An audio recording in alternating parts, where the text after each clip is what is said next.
No doubt इस सदी की एक बहुत बड़ी प्रॉब्लम पॉपुलेशन है। कुछ कंट्रीज ऐसे हैं जहां अनकंट्रोल्ड पॉपुलेशन या कहूं ओवर पॉपुलेशन है, और कुछ ऐसे जहां पॉपुलेशन का दर बहुत कम है या फिर वो डिक्लाइनिंग के फेस में है। और इसी बात को रिसेंटली पॉइंट आउट किया गया है एलन मस्क के द्वारा।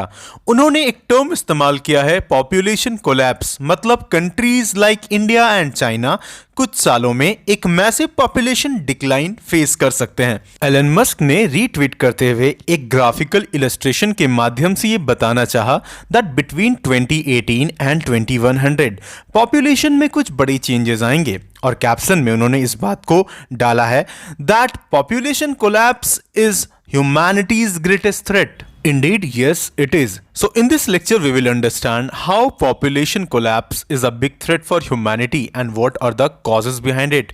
But before starting this lecture, I welcome you to Sri Ram's IAS, serving the nation since 1985. अब offline हो या online, we are the lifeline. देखो, एलन मस्क समय समय पर इस तरह की बातें अक्सर कहते आए हैं that mark my words, population collapse is much bigger risk than people realize. जैसा कि इसे 2022 में उन्होंने कहा था। इसके साथ उन्होंने एक बार इस बात को भी कहा था that I think people should have more children not fever. मतलब इन्होंने हमेशा एडवोकेट किया है इस बात को कि ज़्यादा से ज़्यादा पॉपुलेशन होना ह्यूमैनिटी के लिए बेटर है। और देखो, अभी भी अर्थ में इतना स्पेस है कि वो और भी पॉपुलेशन को अपने अंदर कहीं ना कहीं एडजस्ट कर सकता है। तो इस तरह की बातें अक्सर हमें एलन मस्क से देखने को मिलती है। और उन्होंने हमेशा इस बात का कंसर्न जाहिर किया है कि अगर पॉपुलेशन बहुत ज़्यादा कम होता जाए तो इससे बहुत ज़्यादा प्रॉब्लम फेस करना पड़ सकता है फ्यूचर में। अब देखो, एक चीज़ समझो आप, आज के वक्त में पॉपुलेशन डिक्लाइन एक्चुअली में एक मेजर इशू है। जैसे कि कई कंट्रीज, जापान ले लो, इटली ले लो, साउथ कोरिया ले लो, ये आज के वक्त में सिग्निफिकेंट एजिंग पॉपुलेशन का मतलब आज के वक्त में प्रॉब्लम फेस कर रहे हैं। And that can lead to first of all labour shortages, increase health care cost, reduced economic competitiveness. तो बहुत बड़े बड़े प्रॉब्लम्स है ये सारे, right? And according to Musk, he believes that a growing population is essential for driving innovation and progress. जितना ज़्यादा लोग होंगे उतना ज़्यादा आपके पास माइंड्स होंगे करने के लिए। हम कॉम्प्लेक्स प्रॉब्लम सॉल्व कर पाएंगे, नए टेक्नोलॉजीज़ को इवॉल्व कर पाएंगे। तो ये सब अक्सर वो कहते रहते हैं। अब देखो, ये सारा पॉइंट ऑफ व्यू तो एलन मस्क का है, लेकिन इनके काउंटर में जो उनके क्रिटिक्स है ये बातें रखते हैं दैट ओवर पॉपुलेशन एक बहुत बड़ा सिग्निफिकेंट कंसर्न है, पर्टिकुलरली वो सारे रीजन्स में जहां पर हमारे पास लिमिटेड रिसोर्स है, लिमिटेड इंफ्रास्ट्रक्चर है। जाहिर सी बात है, इससे अनसस्टेनेबिलिटी वाला जो फैक्टर है वो भी सामने आता है, क्योंकि अगर ओवर पॉपुलेशन ग्रोथ होगा इसका मतलब इन्वायरमेंट पर और भी ज़्यादा प्रेशर क्रिएट होगा। That can lead to increased resource consumption, pollution and even climate change जैसा एक बड़ा इशू और भी ज़्यादा कहीं ना कहीं ट्रिगर हो सकता है इससे। एंड इसके साथ ज़रा सोचो, सोशल एंड इकोनॉमिक इम्प्लीकेशंस भी हैं इसके, क्योंकि एक्सपर्ट्स इस बात पर आर्ग्यू करते हैं that population growth can actually lead to increase social and economic inequalities also. ये भी एक बहुत बड़ा प्रॉब्लम है। Now with respect to the graphical representation presented by Elon Musk, जिसे उन्होंने रीट्वीट किया, उसके हिसाब से अगर हम बात करें तो इंडिया की पॉपुलेशन में एक भारी गिरावट देखने को मिल सकती है।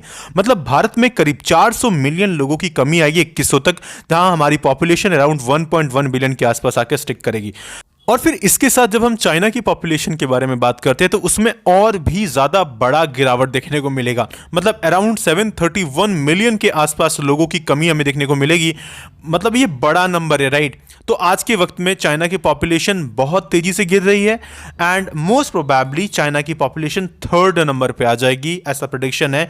क्योंकि दूसरे नंबर में आपको देखने को मिलेगा नाइजीरिया। जी हाँ, रिसेंट टाइम में नाइजीरिया की पॉपुलेशन में एक स्पाइक देखने को मिला है, काफ़ी तेज़ी से वहां पर हमें पॉपुलेशन ग्रोथ देखने को मिला है हाल ही। और कुछ कंट्रीज का हाल और भी ज्यादा खराब होने वाला है, जैसे मैंने पहले भी कहा, जैसे कि जापान है, because Japan had its largest total drop in population since 1968। Even US की पॉपुलेशन में भी आज हम बात करते हैं तो उसमें भी बर्थ रेट जो है वो स्टैग्नेट कर रहा है आज के वक्त में। देन चाइना की फर्टिलिटी के बारे में हमने ऑलरेडी बात किया कि काफी रिकॉर्ड तोड़ पे लो जा रहा है। सिंगापुर में भी बर्थ रेट काफी तेजी से फॉल किया है एंड इवन यूके में भी यही हाल है। यूके में भी जो ओल्ड एज पॉपुलेशन है ये बहुत ज्यादा तेजी से बढ़ रहा है and that is a big concern, right? All around the world बड़ी बड़ी जो भी डेवलपिंग कंट्रीज हैं आज के वक्त में, उनमें हमें आज के वक्त में पॉपुलेशन और भी ज्यादा तेजी से गिरते हुए दिख रहा है। नाउ पॉपुलेशन कोलैप्स के मेजर रीजन क्या है? देखो, one of the reason is falling fertility rates. जी हाँ, हाल ही हमें देखने को मिला है कि काफ़ी तेजी से फर्टिलिटी रेट नीचे गिरा है all around the world. For example England and Wales की ले लो आप, वहाँ पर आज के वक्त में बहुत ज़्यादा लो फर्टिलिटी रेट देखने को मिल रहा है of 1.44 only, 1.44%। I hope you are understanding कितना कम है ये, ग्लोबल फर्टिलिटी रेट से भी ये कम है। और फिर इन सब के साथ आज के वक्त में सोशल इंस्टीट्यूशंस, उसमें बड़े बदलाव देखने को मिल रहे हैं, like marriage system. Western culture, western tradition में आज लोग शादियां करने को अवॉइड कर रहे हैं। एंड देखो, इसका असर डायरेक्टली आपको इवन पॉपुलेशन पर देखने को मिल रहा है। एंड एजिंग पॉपुलेशन भी एक बड़ा फैक्टर है, क्योंकि आज इंक्रीज लाइफ एक्सपेक्टेंसी के कारण बर्थ रेट में डिक्लाइन आया है। एंड क्योंकि एज सच सोसाइटी में ज़्यादा एज के लोग पाए जा रहे हैं, and that is impacting not only the social system, the economies also. इसके साथ माइग्रेशन पैटर्न भी आज के वक्त में काफ़ी तेजी से बदला है, क्योंकि आज एक बड़ा पॉपुलेशन शिफ्ट देखने को मिल रहा है। एंड इसके वेरियस रीजन है, वॉर हो सकते हैं, अपॉर्चुनिटीज हो सकते हैं, राइट, हेल्थ सिस्टम हो सकता है, बहुत सारे रीजन्स हैं। बट आज के वक्त में कई सारे कंट्रीज में हमें कहीं ना कहीं पॉपुलेशन लॉस देखने को मिल रहा है। And these are the major reason कि क्यों कई सारे कंट्रीज में पॉपुलेशन डिक्लाइन देखने को मिल रहा है। So I hope you understood the context here as such कि एलन मस्क क्या कहना चाहते हैं, पॉपुलेशन कोलैप्स क्यों एक मेजर कंसर्न है।